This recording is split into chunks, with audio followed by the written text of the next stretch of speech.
A conflict happening thousands of miles away can determine whether a hospital in the United States has enough anesthesia tomorrow. It could change the price of medications. It could delay cancer treatments. And in some cases, it can determine whether a life-saving drug is even available. When people think about international conflict, they usually think about oil, politics, or military strategy. But there's another system that gets quietly shaken every time global tensions arise: medicine. Today, we're talking about how conflict involving Iran can ripple through global supply chains and affect pharmacy here in the United States, from drug manufacturing and shipping routes to oil prices and medication costs. Because when geopolitical shifts, pharmacy feels it. Hi, I'm Xavier Hill, and I'm here with Sam and Robbie. And we are the host and pharmacists of the Rated RX podcast. And we got your dose for the day. Here we dive into trending health topics to shed light on the facts and real-world impacts on what things mean. Rated RX is a proud affiliate of the Pharmacy Podcast Network. Please check out their site for other awesome healthcare topics and information. Today's topic is one that might not seem obvious at first glance: how a geopolitical conflict involving Iran can impact pharmacy, not just internationally, but right here in the United States.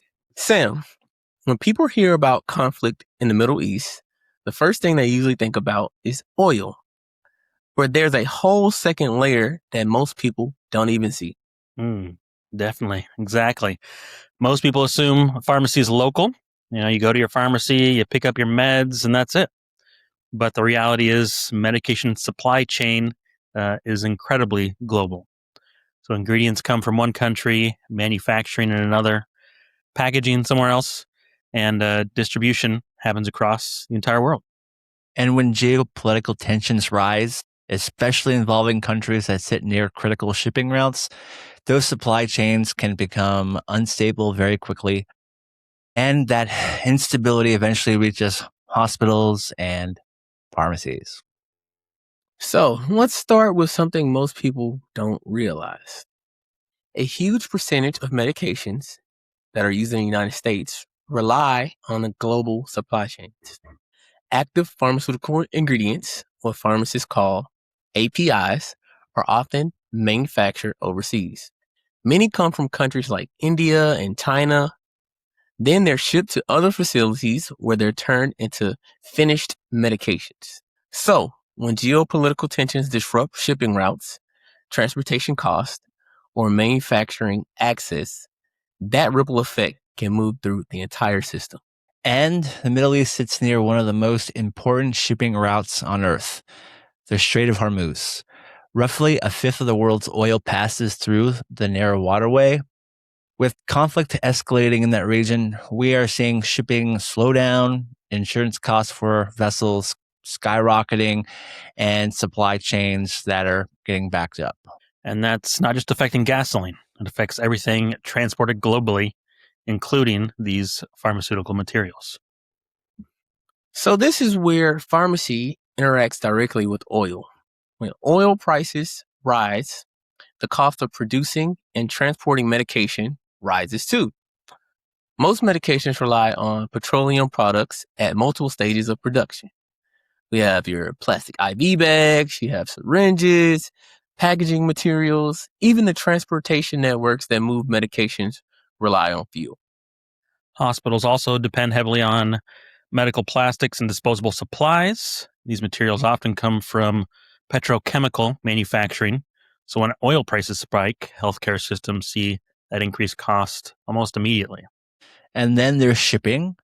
If fuel prices increase, international shipping becomes more expensive.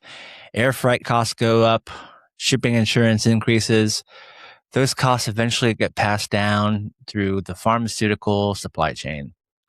Which means price pressure eventually shows up in your pharmacy and hospital and the insurance systems. We end up paying for these things. Another risk is medication shortages. And pharmacists in the United States are already familiar with this problem. Drug shortages have become increasingly common over the last decade. Many of them are caused by manufacturing disruptions. But geopolitical instability can make things worse. If transportation slows or shipping routes become unsafe, pharmaceutical ingredients may take longer to reach manufacturers. That delays production, and delays eventually become shortages. And hospitals rely on predictable supply chains. Critical medications like antibiotics, anesthesia drugs, and IV fluids must be consistently available. Even small disruptions can create huge operational challenges.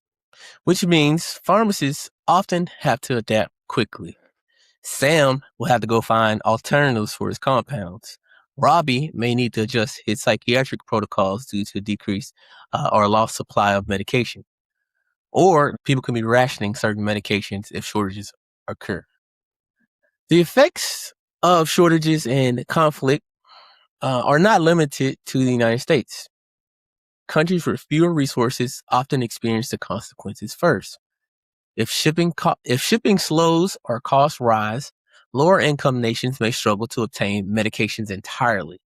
And we could see that affecting vaccines, antibiotics, diabetes meds, drugs that millions of people rely on daily. And when that access becomes unstable, as you're talking about, public health outcomes can deteriorate quickly. And not to mention, humanitarian organizations often rely on the same global supply chains. So disruptions can affect disaster response and medical aid programs as well. So, what can pharmacists and healthcare systems do? See, the good news is we are aware of all these possible risks. Most hospitals maintain emergency supply, or they have emergency plans to access medications. Pharmacists, we also monitor for shortages closely, and regulators track supply chain vulnerabilities. But the reality is, modern medicine is deeply connected to global stability. So diversifying the manufacturing locations and strengthening domestic production are ways of helping that cross between the pharmaceutical industry right now.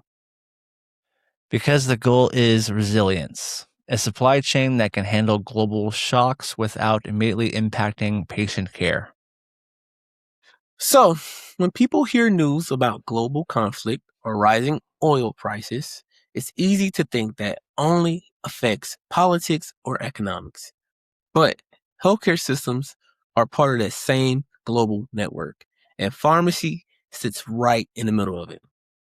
Medications don't exist in isolation and exist inside this global logistics system. Which means stability matters not just for markets, but also for patient care. Understanding these connections help people see the bigger picture. Global events can shape healthcare access in ways most people never notice, but pharmacists see those ripple effects every day. Before we wrap up, for more videos that break down the real science behind health news, make sure to subscribe and hit that notification bell. Don't forget to head to ratedrxmedia.com for your free medication education guide in video. Thank you for watching. Stay informed, stay curious, and we'll see you next time. Rated RX, you do